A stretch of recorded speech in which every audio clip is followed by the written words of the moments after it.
बिस्मिल्लाहिर्रहमानिर्रहीम। अस्सलाम वालेकुम नाजरीन, वेलकम टू माय चैनल। नाजरीन, आज भी मैं हमेशा की तरह आपके लिए बहुत अच्छे अच्छे टिप्स लेकर हाजिर हुई हूँ। मेरे इन टिप्स का मकसद सिर्फ यही है कि आप घरेलू जुगाड़ लगाएं और महंगाई के इस दौर से अपने बहुत से पैसे बचाएं जो आपके प्यारों के काम आ सकें। इन टिप्स से आपके रोजमर्रा के काम बहुत आसान हो जाएंगे। मतलब जिन कामों को करने में आपको घंटों लगते थे वही काम अब मिनटों में होने वाले हैं। तो आप सबसे रिक्वेस्ट है कि वीडियो को एंड तक लाजमी देखें और इन टिप्स से फायदा उठाएं। तो चलें शुरू करते हैं अपनी पहली टिप बिना टाइम जाया किए।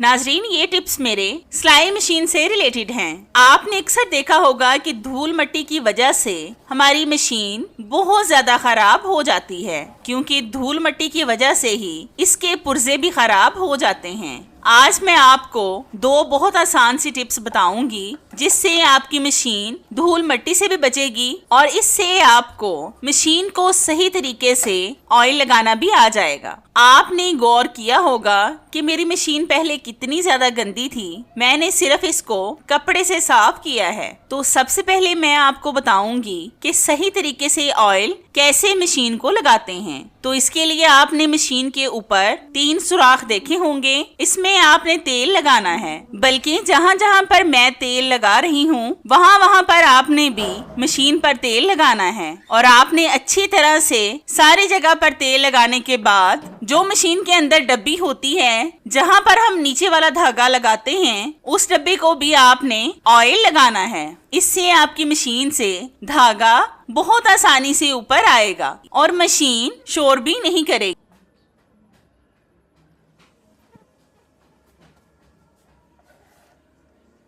ये बहुत जबरदस्त तरीका है मशीन को ऑयलिंग करने का। तो हमने अच्छी तरह से मशीन पर ऑयल लगा लिया है। दूसरा तरीका ये है कि आपने किस तरह से इसको कवर करके रखना है कि इस पर धूल मिट्टी ना पड़े। तो इसके लिए आपने लेनी है एक शर्ट। इसके बाजू वाला पार्ट मैंने पहले से ही काट दिया था। अब हम इस शर्ट पर चुनट डालेंगे हाथ के साथ, जैसे हम फ्रॉक वगैरह पर चुनट डालते हैं ना, इसी तरह से। और फिर हम इसके ऊपर रबर बैंड लगा देंगे। मेरे पास ये पुरानी टी शर्ट थी, मैं इसका इस्तेमाल कर रही हूँ। आपके पास भी जो पुरानी टी शर्ट पड़ी हो जिसका इस्तेमाल आप ना करते हो उसको इस तरह से इस्तेमाल में लाएं। अब हम इसको मशीन पर लगाएंगे। तो मैं मशीन पर इसको लगाकर आपको दिखाती हूँ। तो ये देखें नाजरीन, हमने बिना सिलाई के पुरानी टी शर्ट से मशीन का कवर बना लिया है। इससे अब आपकी मशीन मुकम्मल धूल मिट्टी से महफूज रहेगी। आप भी घर में मशीन को इस तरीके से सही करके देखें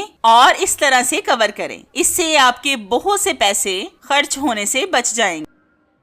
अब हम लेंगे कुछ नलकियां जिनके धागों की हमें अक्सर जरूरत पड़ती रहती है। ये नलकियां मैंने इसलिए ली हैं क्योंकि इन नलकियों के कलर तकरीबन सभी के साथ मैच हो जाते हैं। अब हम इनको एक साइड पर कर देंगे। फिर हम लेंगे एक डबल साइडेड टेप। इसका हम छोटा सा पीस काट कर मशीन के नीचे वाले पार्ट पर लगाएंगे। इस तरीके से आपकी नलकियां बिल्कुल सेफ रहेंगी। तो जैसा कि आप देख सकते हैं कि हमने डबल साइडेड टेप को मशीन के नीचे लगा लिया है। अब हम इस पर अपनी नलकियां लगाएंगे। इस तरीके से ना तो आपकी नलकियों के धागे एक दूसरे के साथ उलझेंगे और दूसरी, जब आपको जिस नलकी की जरूरत होगी वो आपको टाइम से मिल जाएगी। तो हमने नलकियों को मशीन पर लगा लिया है। अब जब भी आपको जिस धागे की जरूरत पड़े इस तरीके से उतारें, इस्तेमाल करें और नलकी को फिर से इसके साथ लगा दें। आप भी लाजमी एक बार इस टिप को ट्राई करके देखें, आपको इसका रिजल्ट इंशाल्लाह 100% मिलेगा। आपने अक्सर देखा होगा कि सिलाई वाली मशीन में धागा डालना बहुत मुश्किल होता है। जिन खवातीन की नजर कमजोर होती है उनको धागा डालने में काफी मुश्किल पेश आती है। जब हम धागा डालते हैं तो इस पर हमारा बहुत सा वक्त जाया हो जाता है। आज मैं आपको बहुत आसान और बहुत जबरदस्त सी टिप बताऊंगी जिससे आप कम वक्त में सुई में बहुत आसानी से धागा डाल सकेंगे। तो इसके लिए हम लेंगे कागज का पीस। इसमें हम धागे को रखेंगे। आपने वही धागा लेना है जिसको आप मशीन में डालना चाहते हैं। अब हम कागज के आगे से काट कर इसकी नोक बना लेंगे ताकि सुई में धागा डालना आसान हो जाए।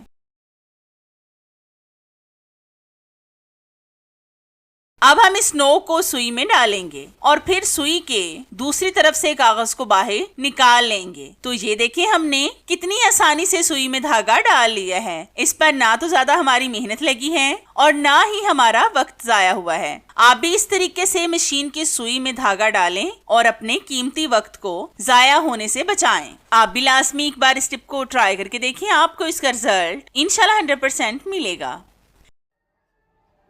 नाजरीन, आज मैं आपके साथ बहुत जबरदस्त टिप शेयर करने वाली हूँ जिससे आपकी बहुत बड़ी प्रॉब्लम सॉल्व हो जाएगी। तो आपने अक्सर देखा होगा कि हमारी सिलाई वाली मशीन मोटे कपड़े पर ज्यादा वर्क नहीं करती। अगर हम इसको चलाने की कोशिश करें तो ये बहुत ज्यादा टाप करती है और अगर मशीन टाप वगैरह करे तो हमें इसको किसी मैकेनिक को चेक करवाना पड़ता है।